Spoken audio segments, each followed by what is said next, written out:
Hi, welcome back. I am Vivek, Bindra, international corporate trainer and a motivational speaker. I am a published author. I'm very happy to see you again. You're here with me. Today's topic is manage performance and maximize results. Yes, manage performance and maximize results. A lot of you would be entrepreneurs, you would be project managers, project leaders, department managers, divisional managers, or the directors of the organization, and you would like to have your organization going to a next level. Would you not? So today's topic is right for you. I'm going to give you 10 tips to manage performance and maximize results with your team. Manage performance and maximize results with your team. And how would you do that? I'll take you to the first point. And my first point is link every department to your company's top goals. Every department, you may have a lot of departments, link every department to your company's top goals. Now, every department to your company's top goals, what does that mean? Every department, identify your top goals first. Unless you know your top goals, you would not be able to link them to your top goals. I met recently an organization in Delhi, and this was a small SME, small medium enterprises in Delhi, in India. And this organization, the top 10 leaders were sitting there, and I told them, write down your top 3 goals of your organization. They were not able to write down top 3 goals of the organization. They were not common. 10 people wrote top 3 goals and they came out removing the common, uncommon. There were 15 different goals. So what was happening? An organization which is running in different direction can never achieve excellence and can never manage performance and maximize results. If you want to manage performance, maximize results, you have to link every department to the organizational goal. I'll take you to the second point. Determine how well is your team meeting your organizational goals. Your current team meeting your organizational goals. Where is it right now? So the second point is about identifying the past reality and the current reality. It is not about the outcome expected. It is about the past reality and the current reality. Once you know the past reality and the current reality, you're able to get close to it, then achieving the organizational goals becomes easy. Unless you know the clear track, what's the benefit of running fast but in the wrong direction? You need to have the first complete direction with the past track. Identify your past track and the patterns. What are the patterns in which your teams are moving? Your team managers and your other employees are moving. Find out their existing patterns till now. I'll take you to the third point now. And the third point is create a clear performance metrics for every department. Create a clear performance metrics. Metrics means a number.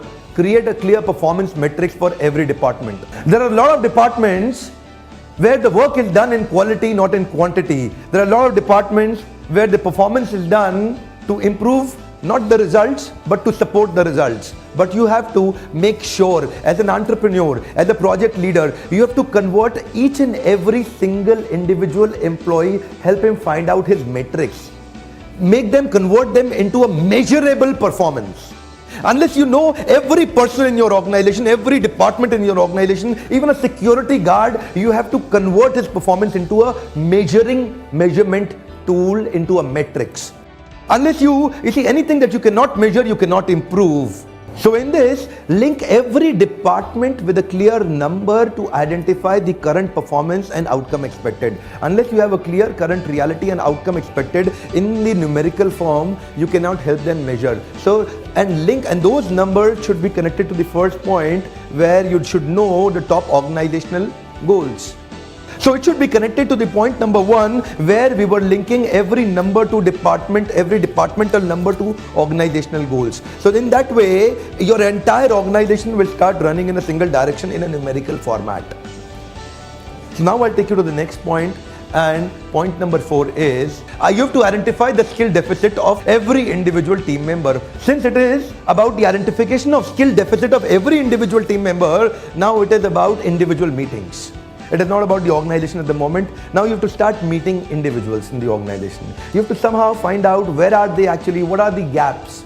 You have to become the gap partner. You have to become skill deficit partner. You have to identify what changes are required in their training. So this is now a training need analysis, a training need identification. What is the skill deficit at the moment? So now I'll take you to the next point is point number 5, discover opportunities for their improvement and discuss to create an individual professional development plan. This is called IPDP. This means individual professional development plan. You have to discover opportunities for their improvement and discuss with them. My point is you have to discuss with them their individual development plan. And their individual development plan, while discussion, since you've identified their skill deficit, it's about future. It's about future. So point number 6 is very beautiful, which is connecting to it. Start asking solution-oriented questions. The process is by asking questions which are solution-oriented questions to your direct report individually. For example, the question is, how are you planning to contribute to main organizational goals? Now, he will make his individual plan. He'll give you his own individual idea. He'll make an individual plan. How is he going to contribute to the organizational goals? You have to inspire him to think. And when you inspire him to think, here comes the point number 7. And the point number 7 says, inspire your direct report to come up with a game-changing idea. He has to come up with a game-changing idea in his department to achieve the organizational goals. Now, this is a point where you start inspiring him to come up with an idea. This is an empowering activity. This is an employee engagement activity. This creates more retention. It will create a lot of retention in your organization where people start feeling involved. And involvement is directly proportionate to commitment. And more he involves himself in bringing a game-changing idea. And because he feels that I have to bring in a game-changing idea, this is going to increase commitment from him. So our topic of managing performance to maximize results becomes very easy because now he's coming up with a game-changing idea to achieve the organizational goals. So like I said, when you start engaging your people and bringing up their own ideas, the golden statement says, involvement is directly proportionate to commitment. Now this is where you start getting their commitment. And when you get their commitment, listen, my dear leaders here, entrepreneurs here, committed employees are the real resource. Always remember, Henry Ford used to say, take away my entire organization, take away my all machineries, take away my entire plant, but give my top people to me. I'll come back in 5 years, I'll bounce back even better. Now this is what these committed employees, if you involve them and let them bring up the game-changing ideas, ask them, you have to give me a game-changing idea, help them, of course help them, and ask them again, give me a game-changing idea to help you to improve your department. And that will happen, they will give you their commitment because they are involved, their buy-in is already there. I'll repeat that, buy-in is there. They bought in the idea because it is their own idea. And this is what a leader is required. Now this is called leadership wisdom. This is not performance management only. This is a leadership wisdom. You're not acting as a manager, you're acting as a leader. You're not actually talking about what has happened in the past. In fact, you're more talking about what can happen in the future. And that's where we link to the next point.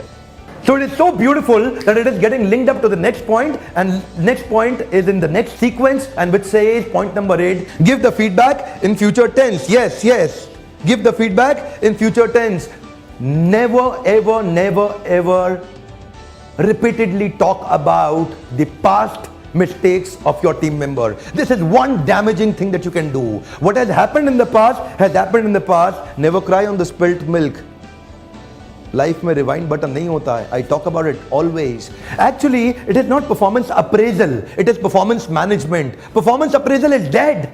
People have stopped using performance appraisal. They are trying to manage performance by increasing performance in future tense. If you do performance appraisal, that was past. You're trying to give him a report card. Listen, this is what you have done. And the more you do that, you're actually reducing the initiative, ownership and responsibility of your employees. This is where I feel so much convinced about. This is where people and project managers, leaders and entrepreneurs are killing their employees when they give them a report card. Listen, what you have done, this is what you've done in the past. Don't do that.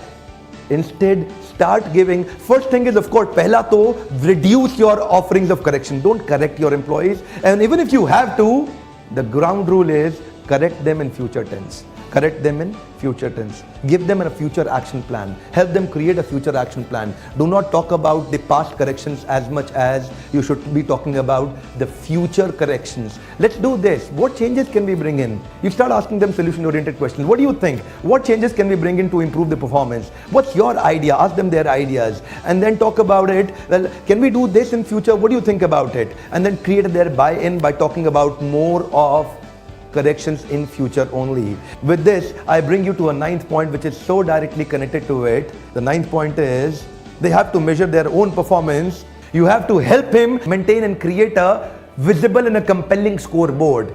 You have to help your individual direct report to maintain his own individual, not the department, not the divisional, but his own individual visible and compelling scoreboard. It should be visible to him, visible to you always. He should be maintaining a scoreboard. Maintaining scoreboard is such a powerful tool. Such a powerful tool. I have seen, my son was studying in DPS school in India, in Delhi, and I dropped him to the school and I saw some kids were playing basketball. And while I was coming back after dropping him to school, I saw everything was changed. And you know what I saw? All of a sudden the entire team was jumping in enthusiasm and actually playing the game. I asked people, what happened?